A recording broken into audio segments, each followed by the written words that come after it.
Hello, my name is Holger Schünemann. Bonjour, je m'appelle Holger Schunemann, je suis médecin et scientifique en matière de ligne directrice à l'Université McMaster. And hello, my name is Nancy Santesso. Bonjour, je m'appelle Nancy Santesso, je travaille à l'Université McMaster à Hamilton, Canada, en tant que méthodologiste en ligne directrice. And we have the pleasure Et nous avons le plaisir de vous présenter comment nous élaborons des lignes directrices dignes de confiance, utilisées par les professionnels de la santé, les décideurs politiques et le grand public.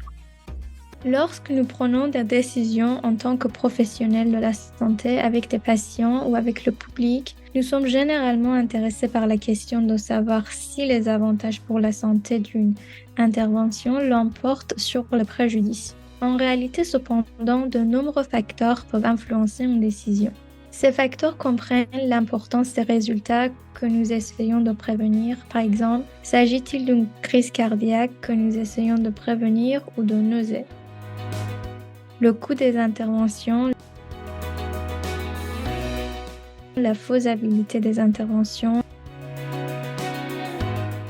la faisabilité et l'acceptabilité des interventions, l'équité des interventions. Les meilleurs outils pour répondre à de telles questions sont les lignes directrices. Les lignes directrices peuvent aider à orienter les gens, tels que les patients, les médecins, les infirmiers et autres professionnels de la santé, ainsi que les personnes au sein du gouvernement, sur ce qu'il convient de faire ou ce qui peut être fait.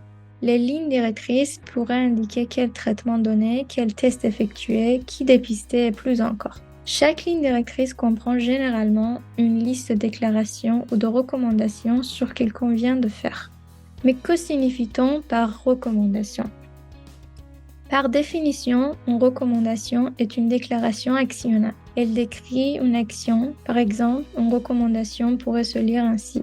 La lévofloxacine ou la moxifloxacine doivent être incluses dans le traitement de la tuberculose multirésistante sur des schémas thérapeutiques plus longs. L'action consiste à fournir ces médicaments lors du traitement de la tuberculose. Avec la recommandation vient également une indication de sa force, la force d'une recommandation. Dans l'exemple, il s'agit d'une recommandation forte pour fournir ces deux médicaments.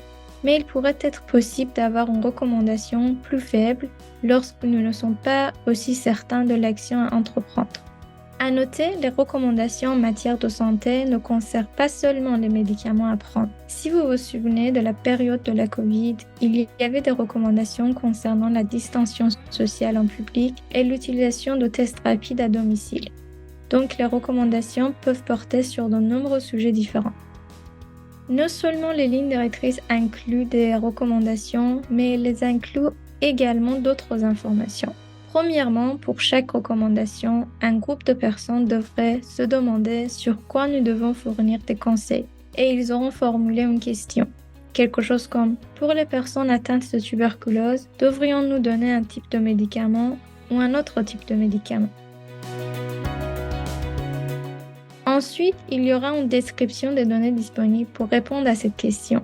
Les chercheurs devraient avoir recherché des études et les résultats de ces études devraient avoir été examinés.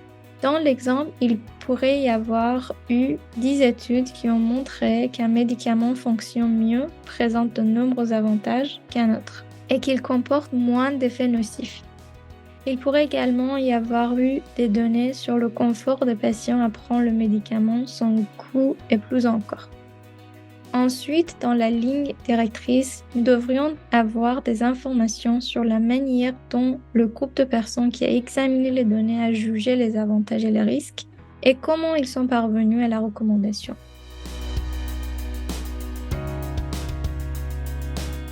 Lorsque vous lisez des recommandations dans une ligne directrice, il est important de comprendre s'ils sont dignes de confiance.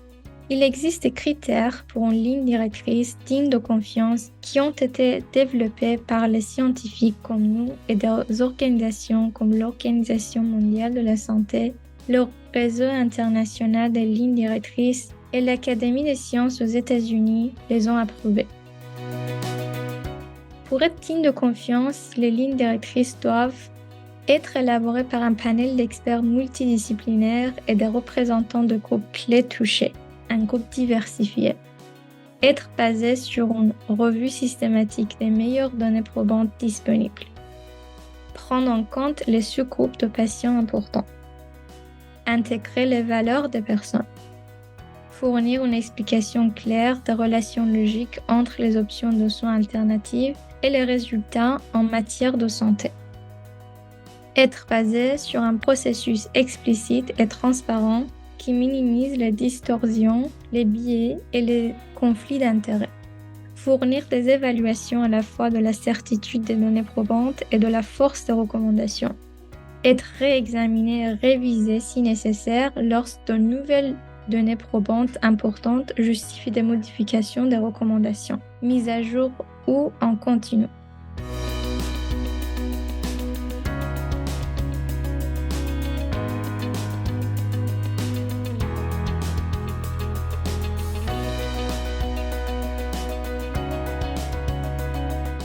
Je veux me concentrer sur le point numéro 2. Les recommandations devraient être basées sur une revue systématique des meilleures données probantes disponibles. Une revue systématique est une analyse des études qui ont été réalisées. Cette revue peut répondre à une question, ce qu'il convient de faire. La revue est effectuée de manière systématique, ce qui signifie qu'il existe des méthodes spécifiques et qui doivent être suivies. Ces méthodes s'assurent qu'il y a moins de chances d'erreur et que les résultats sont exacts. Il est possible cependant, lors de la réalisation d'une revue, qu'en dépit de nos efforts pour trouver des données probantes, il n'y ait tout simplement pas assez de données probantes. Il est donc possible que nous ayons des doutes sur les résultats que nous trouvons dans une revue. Par exemple, pour répondre à la question de savoir quels médicaments utiliser pour les personnes atteintes de tuberculose, nous avons peut-être trouvé 4 études qui ont montré que la lévofloxacine était tout aussi bonne que la moxifloxacine. Et les personnes qui ont réalisé la revue ont dit qu'elles étaient modérément certaines que les médicaments étaient similaires. Une certitude modérée concernant les données probantes concerne à quel point nous sommes sûrs des résultats que nous avons trouvés. Sommes-nous sûrs? Et comment décidons-nous vraiment de cette certitude? Eh bien, nous avons un système appelé GRADE qui nous indique comment décider de la certitude. GRADE est une norme dans le développement des lignes directrices. Il s'agit de la méthode clé que les groupes de lignes directrices utilisent pour évaluer la certitude et élaborer des recommandations. Cela est souvent rédigé dans ce que l'on appelle le tableau de cadre de l'évidence à la décision. Le groupe de travail GRADE a été créé en l'an 2000 grâce à l'influence et au travail de nombreuses organisations de lignes directrices telles que l'OMS, le NICE, les CDC et les sociétés professionnelles. Plus de 100 organisations contribuent au développement et à l'utilisation de GRADE. Il y a plus de 1000 personnes dans le monde entier qui travaillent à l'avancement de l'utilisation des méthodes GRADE. GRADE a été utilisé dans des milliers de recommandations, a été publié dans de nombreuses revues et manuels et dispose même d'un logiciel appelé GRADE Pro. Le groupe de travail GRADE a développé une approche transparente et structurée pour nous aider à juger dans quelle mesure nous sommes certains des données probantes qui éclairent les questions de santé. Ils ont proposé un certain nombre de catégories pour évaluer si nous sommes sûrs ou non des données probantes. La première est: quelles sont les limites des études disponibles? Sont-elles bien menées? Sont-elles biaisées? Les résultats sont-ils cohérents entre les études ou existe-t-il des incohérences inexplicables? Les résultats sont-ils suffisamment précis ou sont-ils influencés par les erreurs aléatoires? Dans quelle mesure les données probantes s'appliquent-elles directement à la population, au contexte, à l'intervention et aux résultats lorsque l'on examine les données probantes de recherche? Est-ce toute la recherche qui existe pour éclairer une recommandation? Y a-t-il un biais de publication? GRADE a également proposé d'autres domaines qui peuvent nous aider plus de confiance dans les estimations pour franchir certains seuils. La deuxième partie concerne l'évaluation des conséquences. GRADE a développé des critères qui nous aident à prendre cette décision. Les questions que nous pouvons nous poser comprennent: y a-t-il plus de bénéfices ou de préjudices? GRADE traite également de l'influence de l'équité ou si l'intervention apporte suffisamment de bénéfices équitables à tous. Qu'advient-il des ressources? L'intervention est-elle acceptable et réalisable? En résumé, la ligne directrice contient des recommandations sur les actions que les patients, professionnels de la santé et le gouvernement devraient entreprendre. Les lignes directrices et les recommandations doivent être établies selon des normes spécifiques, afin que les gens leur fassent confiance. Une norme est de s'assurer que les personnes rédigeant les recommandations prennent en compte de nombreux facteurs, tels que les avantages et les inconvénients, les coûts et savoir si c'est acceptable pour les patients et le public. Les lignes directrices incluent également d'autres informations utiles, telles que des données probantes, pour aider les gens à prendre des décisions en matière de santé. Les données probantes doivent être fournies, mais également la certitude que nous avons à propos de ces données probantes doit également être décrite.